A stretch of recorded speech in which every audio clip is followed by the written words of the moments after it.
Good afternoon. I'm Yangseok Ki, Vice President of Memory Solutions Lab from Samsung. Memory Solutions Lab is mostly focusing on the advanced development of new product from Samsung. So I'm so happy to see you all in person. The last year was virtual, but this year finally we meet you in face-to-face. So today I'm going to talk about the CXL, one of the hottest topic in the industry, and I saw several actual sessions out there. But today, my talk is most focusing on what Samsung is working on. But instead of going through our product one by one, I try to connect all together and what kind of trend in the industry actually happening right now. So, So I briefly talk about the CXL.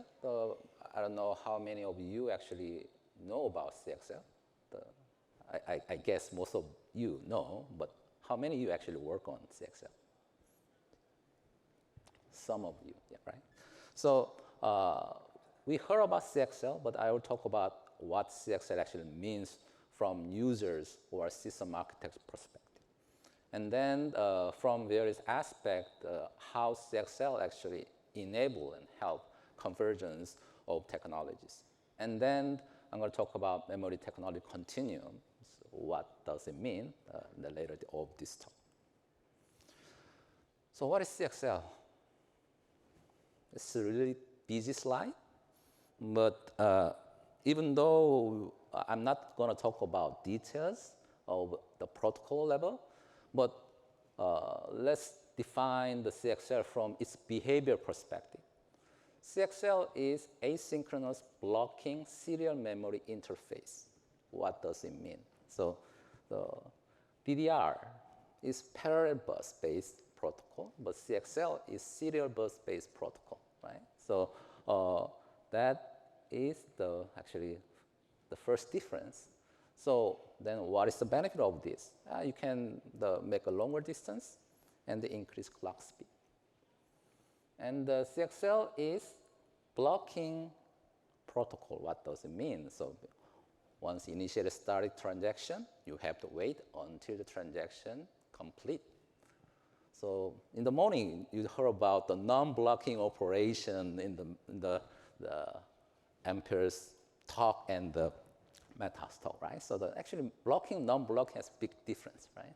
So if you're blocking, but you have to wait, so from the implementation perspective, it's simpler, but performance-wise, you have a limitation.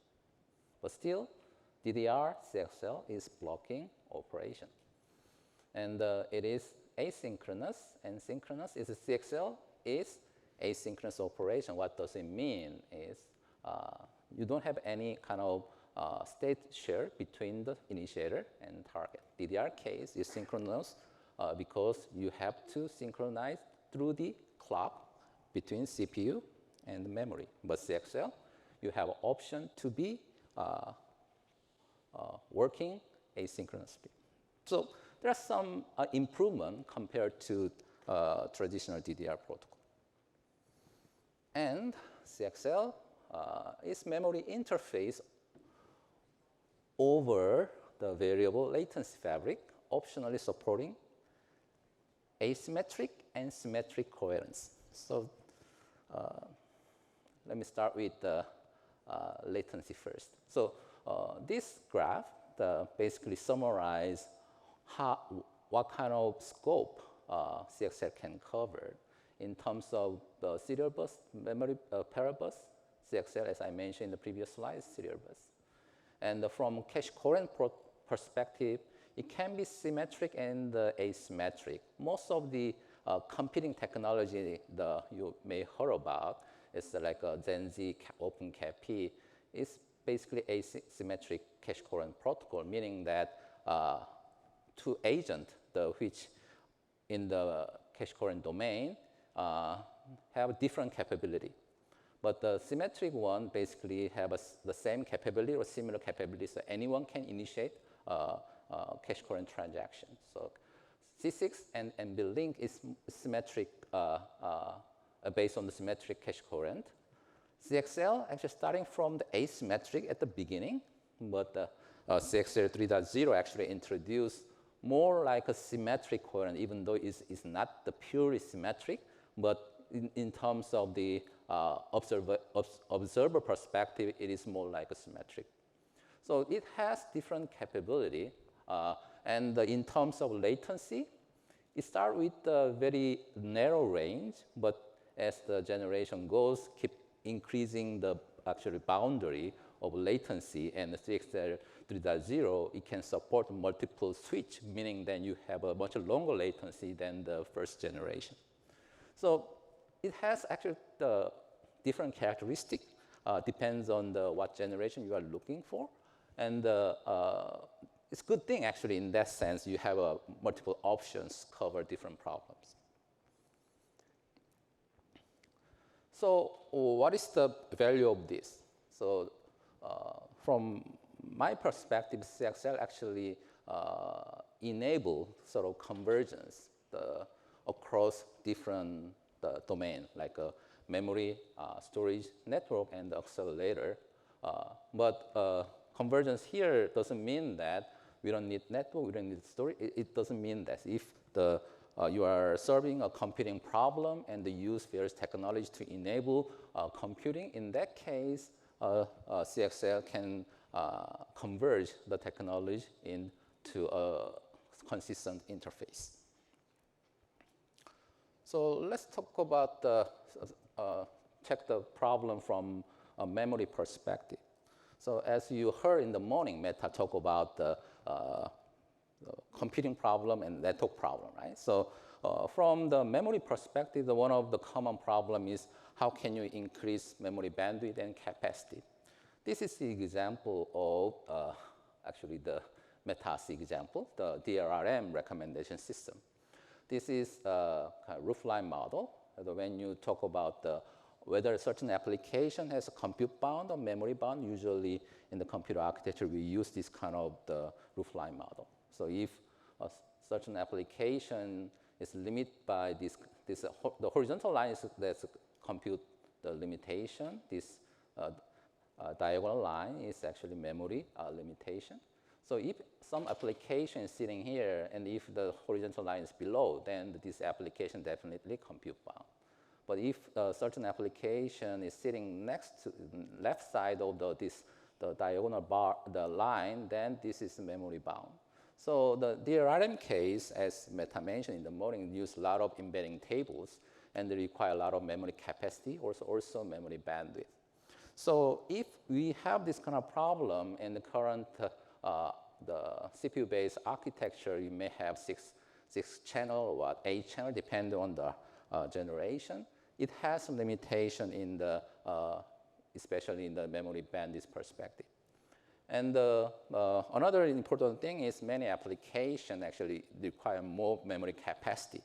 So this is also the Meta's DRRM use case. And last year, they mentioned that this year going to require around 1 terabyte memory. Next year, 2 terabyte memory. The 2 years later, they need 4 terabyte actually capacity to store embedding table. So putting DRAM to store that kind of data is very expensive and inefficient. Because of that, they actually try to use different technology like SS-based memory expansion. But again, the main challenge here is that we have the memory capacity and bandwidth challenge. So to address this problem, Samsung actually introduced memory expander, CXL-based memory expander. And we have multiple options starting from 128 gigabyte to 512 gigabyte with a different number of lanes from the device. And you can check the details in our booth. But what I'm trying to say here is not just about our product or what kind of change we may expect with this kind of technology. So as I mentioned, depending on the generation you are looking for, CXL have different configuration options. So first generation CXL 1.0, everything should be local to the server. But 2.0, actually, they allow to expand to memory pools, meaning that you can actually introduce one switch, and the device can be connected through this switch. So you have a one level kind of the hierarchy. CXL 3.0 actually introduces multiple layers, and you have much longer latency and more option of managing memories. Especially the CXL 3.0 introduced the memory sharing, the meaning that multiple hosts can share the same memory chunk, and basically they can provide synchronization and coherence among the different hosts. So in the past, actually, we have several options to solve this kind of memory capacity problem. So this is the multiple option. You can actually add more memory through the CPU interconnect, or you can add more memory through the network. What CXL actually simplified this kind of complex option into very simple and consistent interface. So you can access near memory in the server, or you can access memory over network in the different server through CXL interface. So how about the software side? So if you actually simplify this kind of memory option and have a consistent interface, operating system and the application can manage this memory more efficiently and consistently. So right now, the industry talk about multiple options, but I can actually summarize or consolidate like this. One option is, okay, there are many different type of memory and have a different performance characteristics. So let application manage everything. That's the first option. But as you know, it's not that straightforward and hard to actually manage efficiently. So there are two approaches which is sort of the automated in the system. The first option is, okay, I understand there are a different type of memory, so I will manage data depending on their performance characteristics. So it is, we call it tiered memory. Tiered memory, basically, if you have basically you have a different segment, a partition of memory, and the data is moved between these partitions, so no redundant is actually exists. But you can use a similar technique for the cachings, meaning that you store the data in the far or the remote memory, but if you need to access that memory frequently, you can actually cache in the local memory and provide much better performance. So I just briefly talk about the memory perspective, what kind of convergence can happen. Basically here that we talk about the memory and the network side. And how about the storage side? So then what kind of application we solve in this domain? So traditionally, in the previous talk, is talk about the bandwidth and capacity, but you also have the kind of approach to provide much economical memory.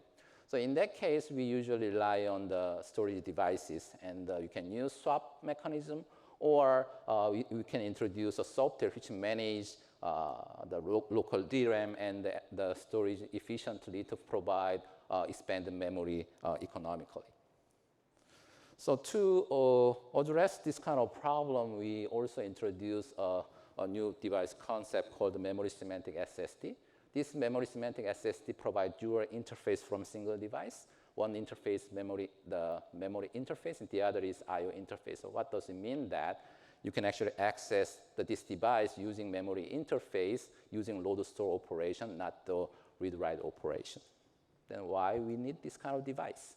So in the previous slide, I talked about swap, right? If you have this kind of device, actually you can access swap space more efficiently. Actually, you don't need swap space. Actually, you can access device directly using memory interface. So from the user's perspective, it's a similar diagram that I showed in the previous slide. So you can attach this kind of device to locally or through the CXL 2.0 switch, single level switch, or multi-level switch. And you can share this device among the multiple hosts. Basically, similar concept, but this device I call is memory, but has different purpose, right? So you cannot use this device for general purpose memory device, meaning that you can do the analog operation against this. It's a specialized memory for specific application. So this also serve the kind of complex architecture problem we have to solve this kind of problem to provide the economical memory to the system. You can use same interface of the CXL, and but with different characteristics. So similar to the memory expander, from the user's perspective, you can abstract the system. Okay, some of them is local, some of them is more like a rack scale, some of them can go beyond that.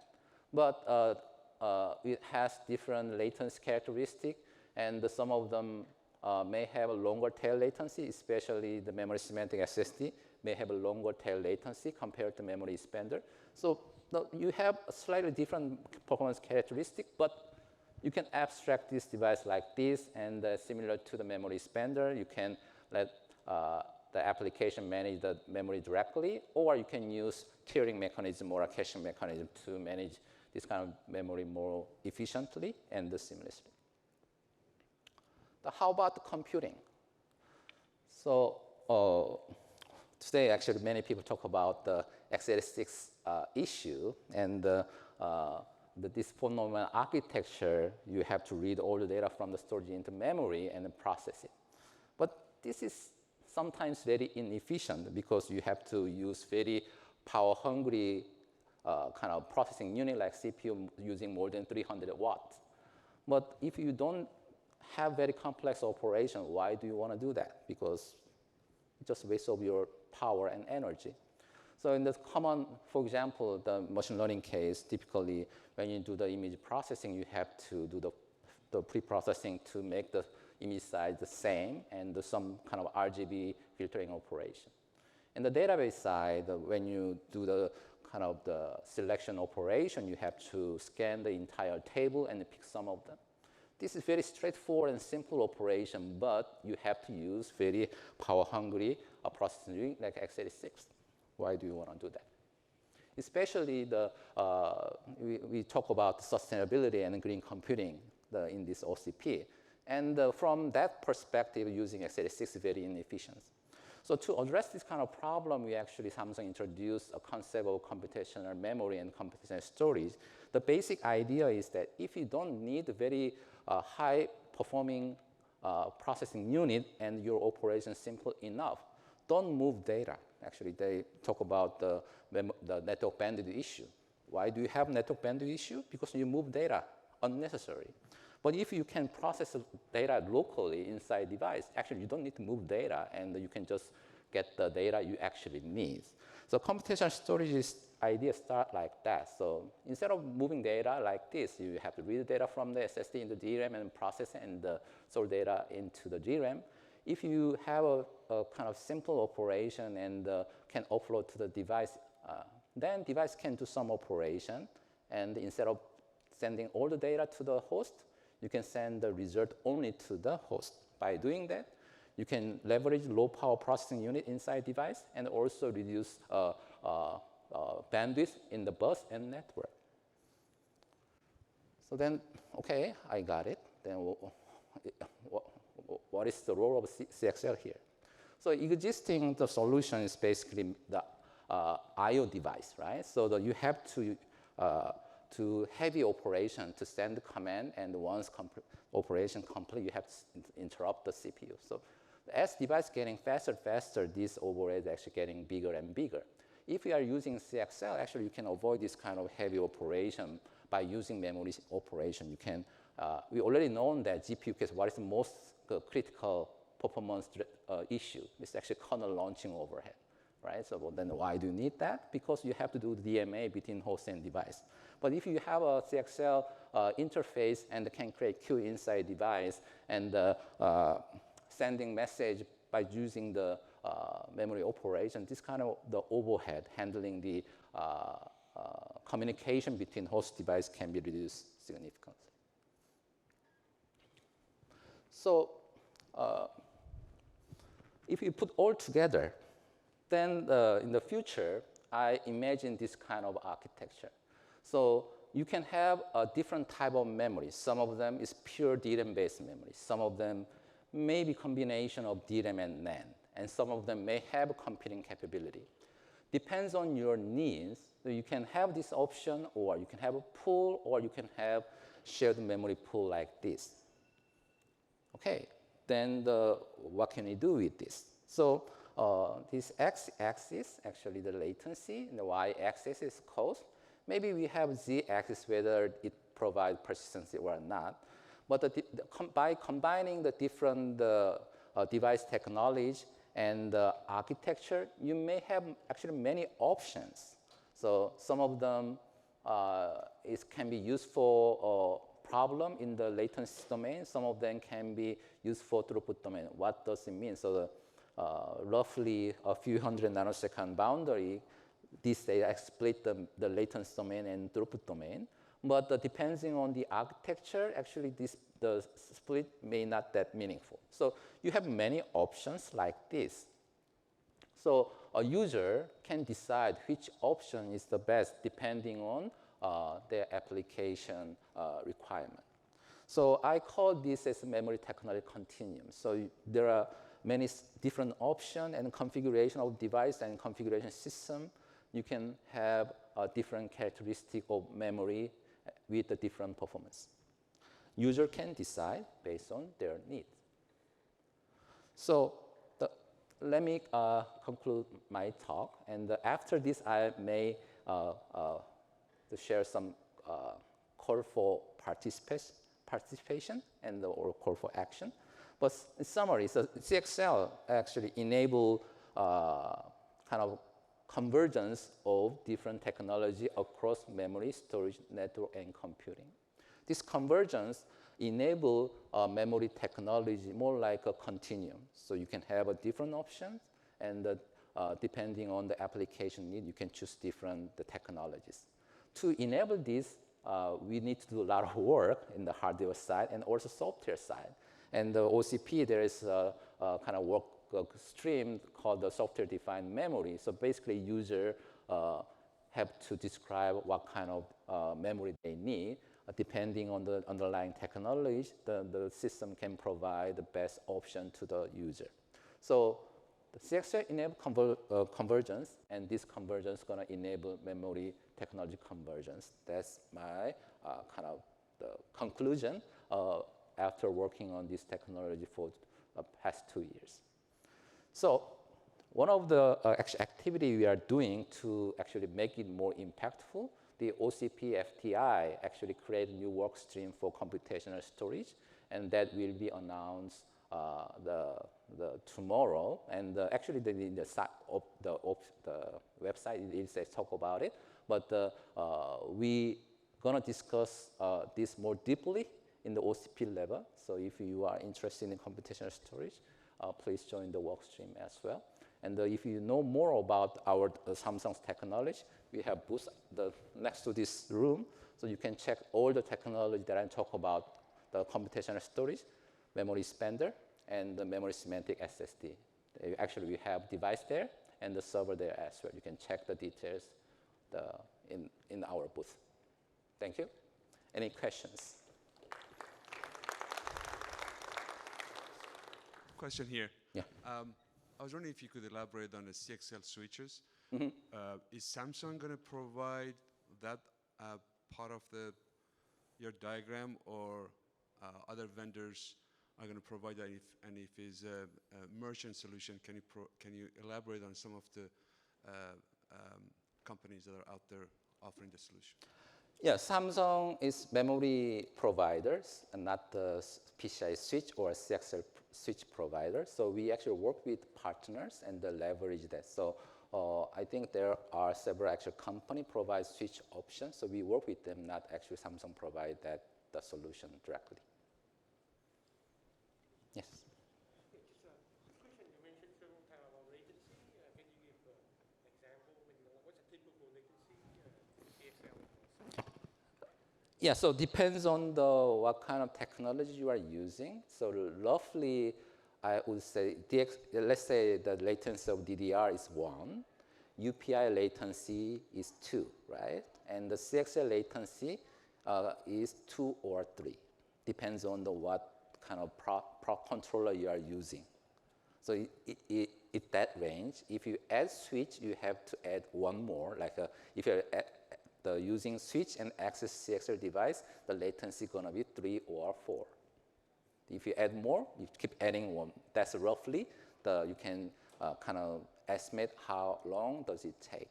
Yeah. Okay. Any other questions? Okay, great. Thank you for attending.